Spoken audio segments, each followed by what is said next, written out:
There you go. Hello, Paul. Hello, Barbara. How you doing? Nice to be back on your show. Yes, it's been a while. Let them talk. Let them talk. We're still talking after all these years. So this is Your what we're eyes are talking about. Right, Homo Futurus.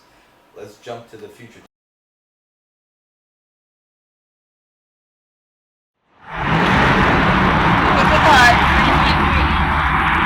This folio, it's called PROVOCATIon CARDS folio, and about what the next hominid is going to be. I've been working with that idea since 1980 in a lot of my work in different ways. Do you have a copy of it? We could. The book is from 1986. What we're actually talking about is the performance you came to yesterday. Yes. Which is why I'm wearing all these clothes from the Right. different. This is Right, explain them to us. So The we've begun now. Welcome to Let Them Talk. I'm Paul DeRienzo. My guest is Barbara Rosenthal, and we're doing our internet version of the show. Free ideas. All history serves only to influence behavior of single individuals at single moments. It's a great idea. And we're glad to have you guys on with us after all these years. We're back at it, and we plan to be heard from for a long time to come. So welcome to the show. And as I said earlier in our introduction, Barbara Rosenthal, a famed poet and artist, here with us to discuss her long project in the making, the latest version, the latest part of it. She'll explain to us, hopefully in detail, exactly what it is that we're talking about tonight. More higher developed form of humanity, of which you called it Homo Futurus. Homo. that's the cartoon version. Right, Homo Futurus. Homo Futurus. And it's not about the gay life of the future. It is about Homo being man, but referring to man and woman both as a species, Homo. And Futurus being, instead of sapien, which is where we're at right now, which means smart human, future human. So, and in this book you reveal your ideas in part of what the future human, the future man might be. It's part of my work that actually does involve the attempt to try to figure out what I have been talking about, which has been a kind of challenge for a while. There's a line, a lot of my lines come out of my journals. Homo Futurus might not be human, and something I wrote in my journal in 1980s, how all of this began. So somewhere along the lines, we're in the 90s, one of my journals says, soon you will enter the conversations, about the blah blah and big blah blah. I'm very bad at quoting myself. Things of life, you better know what you're talking about. So it's been a challenge to, not just have some fancy word up there, Journals? Yeah, you started it as a journal. Is that how it began? Everything began in the journal. That's why I'm sort of over introspective. And I was 11 for that. But I was 14 when I won the science fair. Tell folks a little bit about yourself. Where were you born? The Bronx. I was born on Teller Avenue, near the Yankee Stadium. Did you have brothers and sisters? Yes, I had one brother, the architect, Gil Rosenthal. He's dead. He designed the Atlantic City Convention Center and some other beautiful. You came out of the Bronx, Teller Avenue in the Bronx, and did you travel the world? I mean, were you one of those hippie girls in the 60s and 70s who traveled the hippie trail to India and Nepal and those kind of places, Afghanistan, and smoked the temple ball hash and, party naked at Goa? Did you do any, were you like that at all? No. You were never a hippie girl. I just made art. I made art all the time, wherever I was, how I did it. I avoided all things. I went to one or two Vietnam anti-war demonstrations because the boyfriend that I had at the time, who I first been married and divorced and blah blah, was into that sort of thing. I want to talk about what I'm doing here. Yeah, let's It's talk. really I want to get your tremendous background a little bit of because who you are. about So tell well, us about how you. So tell us what you Homo wrote Futurus about. might not be yeah. human. So when I was 14, we can Yeah. say do both. Yeah. I won first place in a science fair with a project, an anthropological project, and they gave me as an award a book about the descent of man, and I've been interested. Here's a picture of me winning this. I'll insert a close up or something. There you are. Oh, there, how old were you in that one? 14 when I You were won the 14, science fair. right. So it started, it's pretty much started at that time that I was interested in this. And I had already been writing my own journals, and I was, I had to be in a psychological thing every day at school, because as a result of that science fair, they put me in as an only girl in a big science program. So they started me in this psych program with it, where my journals became Right. even more important. And this question of who am I, which became Yeah. who the hell are we, and how does the I is the same as the we, or is there a difference between I and the rest of you, or are like how, like what do we have in common and what is different about us? And then I began to think about how does art fit into this. The shrink said, how about maybe she should take some art classes, and Really? they sent me to the Brooklyn Museum, which was a harrowing ride. We were out on Long Island at the time. My dad didn't want to pay for the Long Island Railroad, so it was a real schlep every day in the snow. We wore little skirts and anyway, that's how that began, and it began in this very classical way. I Isaac Sawyer when I was 14 and 15 at the Brooklyn Museum, and then 17 and 18 or something like that at the Art Students League. So there was like all this very classical training, and looking around the studio, I make real art too. Not Do you just still have those original just- volumes that you? the journals? Yeah. Oh yes, they're at the archives in Queens. At Queens College has like really extensive archives. So when did the it questions become- began Yeah. then. The question of who are we and what are we? And by 82, I had the notion, with this kind of background, that the next hominid was not going to be whatever I meant by the word human, at that time. And I began developing the sense of what that means. What the hell does it mean to be human? And why didn't I think that the next one was going to be?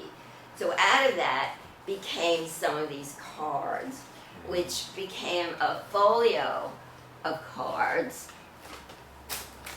It looks like this, the provocation cards folio. Sure. And I began making them as a mail art project and sending them around anonymously. And there's a video. Where did you get the addresses to send them to? They were gallery. I sent them to noted criminals, artists whose addresses I have, and museum. The question you asked me about what do I think the new hominid is going to be, I left that chapter for last in the novel Wish for Amnesia. Yeah. Because you interviewed me about when this novel came out, Sure. and when I trademarked the term Homo Futurus. You grabbed me for an interview for that too. Yes. So in this mandate of know what you're talking about, like Yeah. over this period of time, and developing these things about time and space, Let's read a few of them for people. perfection. This is controversial. Our old notions of perfection were only of illusion, of ideal. Everyone knows the ideal is always fraught with flaws, which cause its foil by reality. And it says number 11, Barbara Rosenthal. And Homo Futurus will not be human. This is a simple declaration. You are entering the territory of existential interaction. Only that which exists is perfect enough to break into reality. What is truly perfect, therefore, is what truly exists. There will never be a future. There will only be another present. Reality is only shared illusion. Unreal equals private sensation.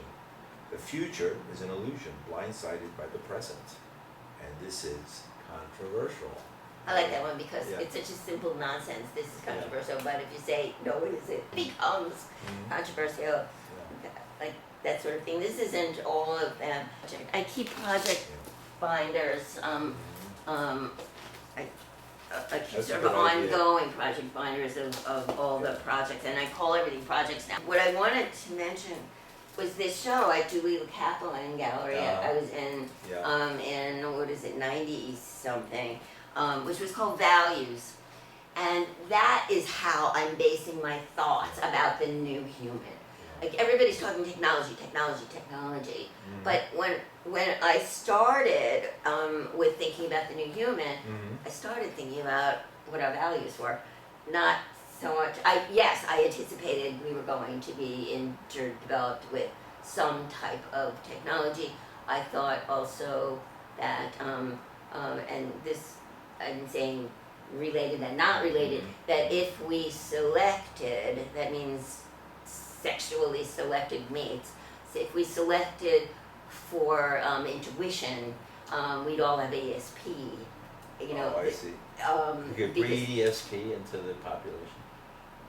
I think there is some of that in the present, in the present. You know. Right. That's a different, unusual way of looking at it. You know, you talk about breeding humans like in the sense of in the 19th century when they had craniums and they would be able to read the bumps on your head and things like Phrenology, that. yeah, Phrenology, I have a piece right? about That's it. phrenology. Yeah. But what you're saying is something else here, to breed not for intelligence but for superhuman powers. I'm not so sure that they're superhuman. I think that they're You can find one not. person with it. I think that we all have a bit of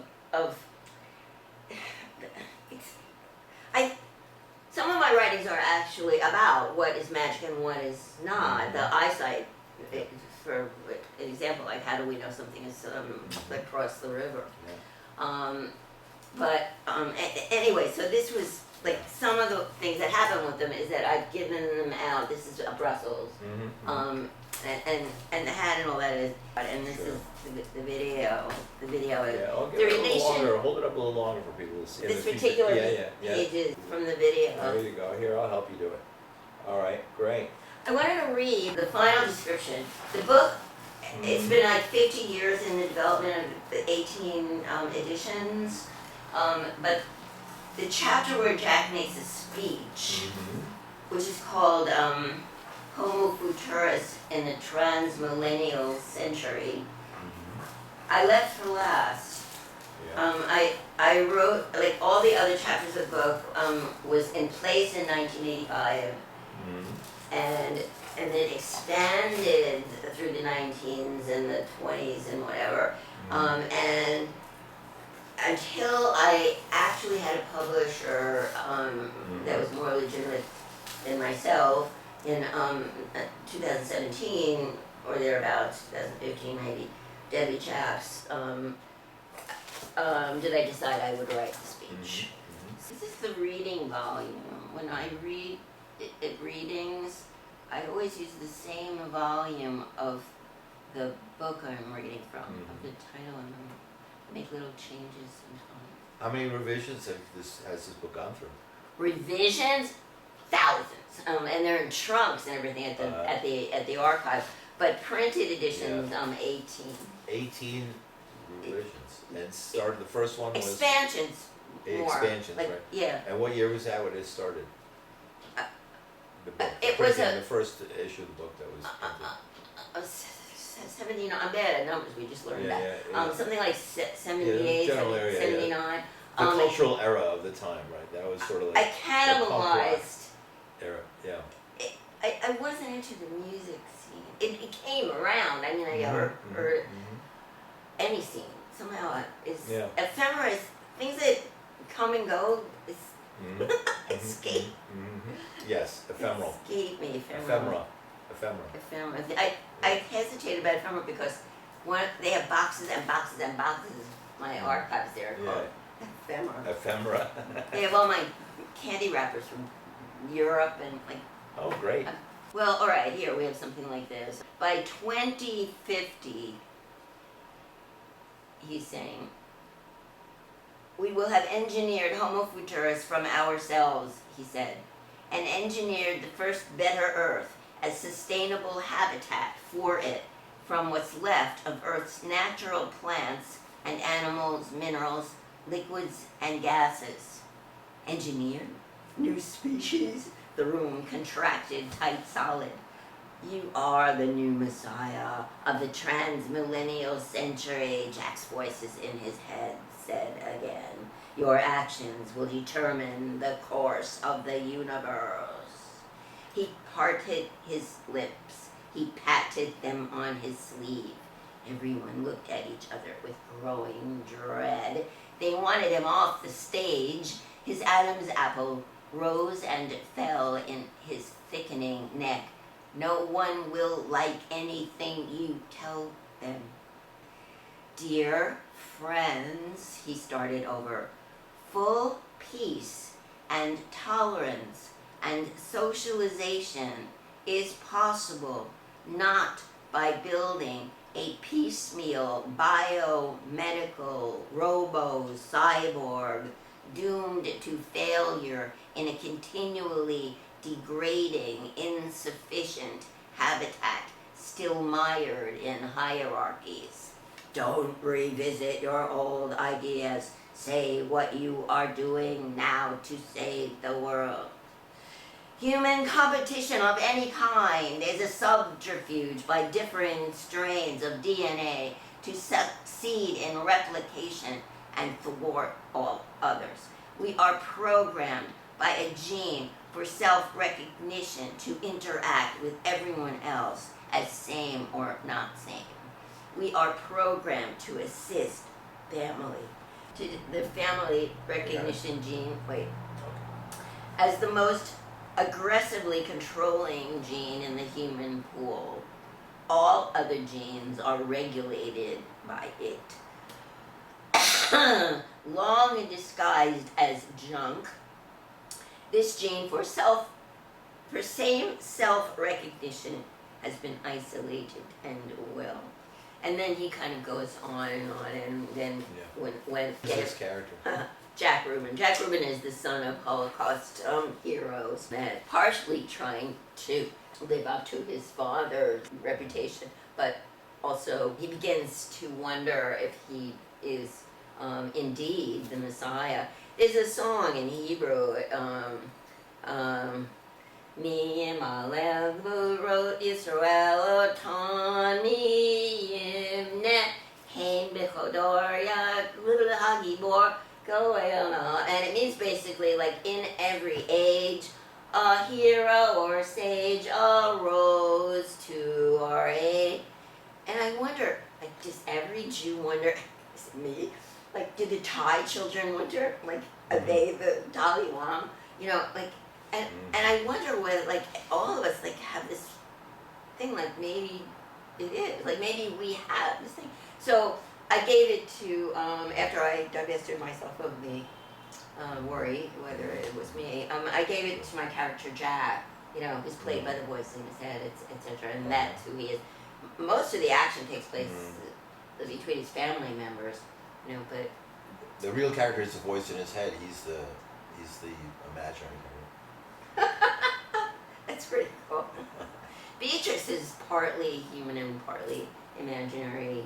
She's the artist character. In some ways, you can slice through the book in a lot of the novel Wish for Amnesia. You can slice through this book. Where do people procure this book? Well, like everything in my life, if somebody's out there to destroy me, Amazon has made it like impossible in the later editions. But there will be another one, which I keep promising, but I get so tied up in a lot of other things. Get in touch with you to stay in touch with your email. Let me answer that. Okay. Printed matter, like printedmatter.com. Yes. Printed matter has like 80 of my books and bookworks and things like that, from like from $18 or maybe even less, like up to about $4.85. Oh, cool. Can they get in touch with me? I'm one of the most hard to reach people. Yeah. The me person is only like a temporary thing. Mhm. The work is something that's going to be here forever. Sure. And the words that I find Mhm. to struggle with to make about the work. So I don't want to be available. I don't. Mhm. My time is incredible, and it's not just time. You know, it's a head trip involved Right. with anything. The time. It's better to follow your publications and your poetry and your other work. If you really care, you know, I mean, there are people out there, young women particularly, who are insisting that I'm very famous, which I think is, you know, Could be. you know, well, the new museum doesn't seem to be. They're doing a big show with a similar theme that doesn't include me at the at the new museum. I haven't been to see it. Right. Oh, that's the show you were at yesterday when I went by and saw you handing out. I was in the shade of Yeah. their area because I'm giving out the cards. Mhm. I specifically Sure. checked all the legalities of, you know, where I can do this and how close I can get to satirizing their logo or name or, you know, and it was pretty legally specific about, you know, but I also saw where the address was, how much property they own, so I was careful to situate myself in a different location, actually an abandoned storefront area. Oh, really? But it was so sunny and hot, and there was some shady. Oh, that's why you went across the street to the in front. You were in front of the door when I saw you. You were in front of the entrance of the new museum. That could be because I was trying to be careful to be either Yeah. in the shady spot Mhm. by that, I'm sorry Yeah. to say it, ugly as sin sculpture, and the address I used, Mhm. which is funny too because I wrote the wrong address on Yeah. my postcard and then Mhm. I wrote still the wrong address on the correction, but the second wrong address was only next door. Right. I'm notorious for. The new museum is this really cool sort of art museum that was added to the Soho area south of Houston Street and has been one of the cutting edge local coming out of With Their job is to no keep you out. research? No, Well, that's just the keep it. question. Was it that they just never did any research on the subject, or they boycotting it? There it increases the value of an appearance in our gallery or in our museum if we keep people out of it. Then the ones You who mean I'm do accept it, financially worthless? they're forcing you to be because you would be financially so successful that it would take away from the other artists that they're promoting. And they don't want to do that. They already have a business plan engaged. That's interesting. The visual art. Yes, yes. I take in the good for the good, and whatever's the bad, we leave that over there, and we don't make ideas out of that. Have a good day. You too.